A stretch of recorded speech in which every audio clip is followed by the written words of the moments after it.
bro. That's just who he is. It doesn't change from home or out there. Never forget who you are.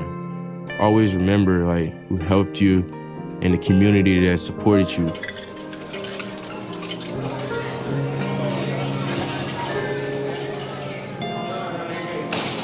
When you achieve the success and the notoriety and the finances that comes along with it, make sure you remember that you were in the place of these kids. My number one thing is to don't forget the kids. Since you were 5, how would you describe being the number 1 overall pick in this draft? I mean, I don't know what to say.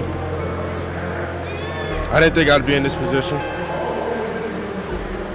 My mom sacrificed a lot for me. I wouldn't be here without my mom. She did everything for me. I just want to thank her. Your mom was your coach when you were coming up. She coached you until you were 14. What are the sacrifices you feel as though she made for you? She put her dreams aside for mine. She always looked out for the family first before herself.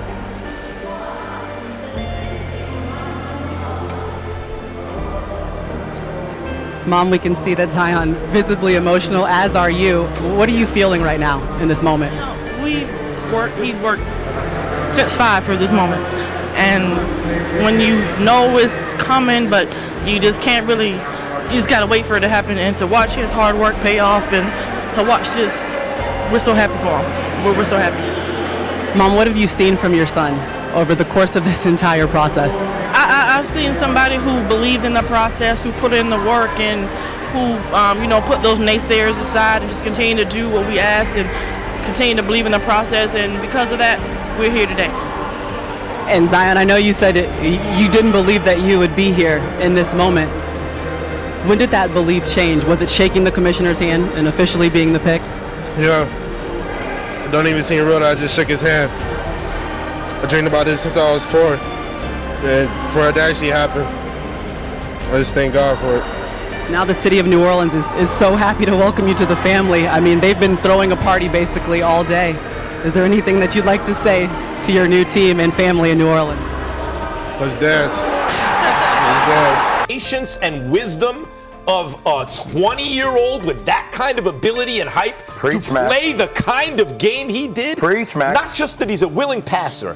He has that LeBron James snap across the court type passing ability, and he's a willing passer. And he has a high basketball IQ. How about the fact that, you want to dare me to shoot? Okay, let me tell you what 4 threes in the fourth quarter of a close game means. It means more than anything. You're calm under pressure. I don't even think it's about the repetition and shooting. I think the moment's not too big for him. He's calm under, you're going to give me the shot? He didn't rush it, gathered himself, shot the ball. 17 points in 18 minutes. 22 points altogether, but that's 17 consecutive points. When he came out of the game, it was a 1-score game. If he stays in, I think they win the game.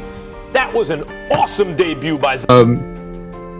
So who gets the most credit for developing you as a player? I credit that to 2 people. And I can explain why. My mom and my stepfather. My stepfather was my trainer. He really showed me the fundamentals of the game, and just to always hone my fundamentals, and my fundamentals will take me places. My mom gets credit in a sense of she coached me. My mom to this day is the hardest coach I've ever had. There are times when I think my stepdad would, look at me and go, you had a good game. And my mom would be like, I don't know what you're talking about. What game were you watching? Yeah, 2 or 3 turnovers. And, as a kid, I didn't understand why she was doing it. Sometimes I felt like she was too hard on me. But, as I got older, I realized that it was best for me, It really helped me that in a tough situation, like in the game, just remain calm, always think, 2 or 3 plays ahead, don't let the score get you rattled, just remain calm. So I credit both of them for, making me who I am. I understand from reading a few things that some of those workouts with your mom were pretty early, weren't they? Pretty early in your life and pretty early in the day, weren't they? Yeah. During the summers. And what age are we talking about now? We're talking about like 9 and 10. Okay.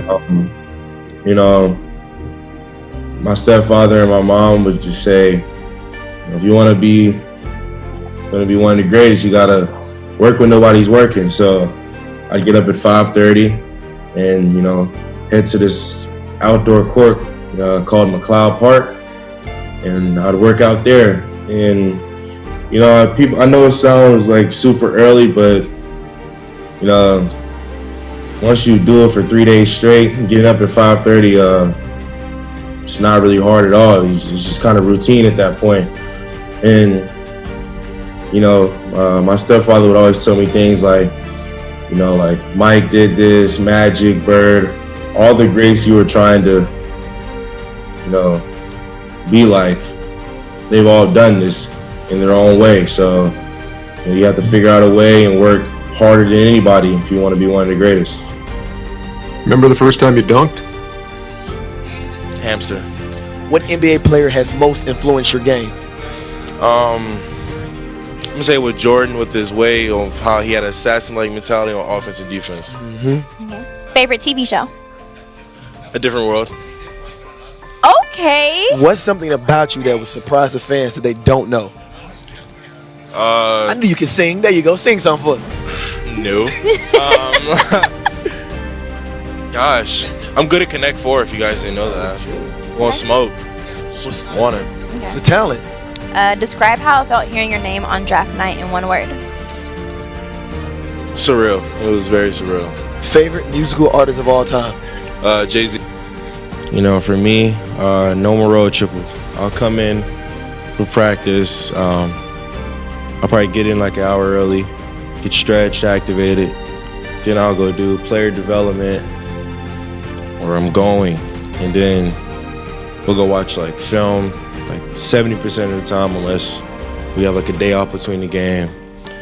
Then we'll go out onto the court. And just today was my first day of practice, but before that I would just kind of watch. They just go walk through some stuff and get up some jumpers. If you want to stay after, you do that. We get on the plane. Everybody's like, all right, like, I'm going to dinner, I'm gonna go do this. Oh yeah, I'll join. Trajan or the training staff, come on Z, we have like some work to do. Like I told him I was just doing some movement work because I had to get some movement work in, or I'll get a lift in, or I have to go to the arena later. So lately it's been time consuming that I feel bad sometimes. Like my teammates will ask me, you want to go to dinner?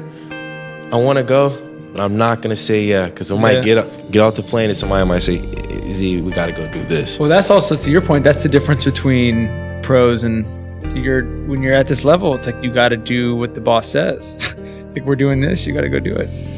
When I first started playing the game of basketball, my mom told me there were 3 players I needed to go look up and watch.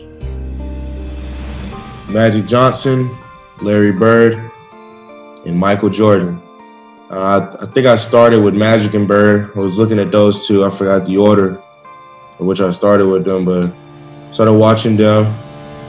I was like, man, these guys are good. But when I started watching Mike, it was just, even though like I wasn't alive when he was doing those things, it was just captured. Everything he did was just incredible. Like his highlights are like, man, like somebody was doing all that.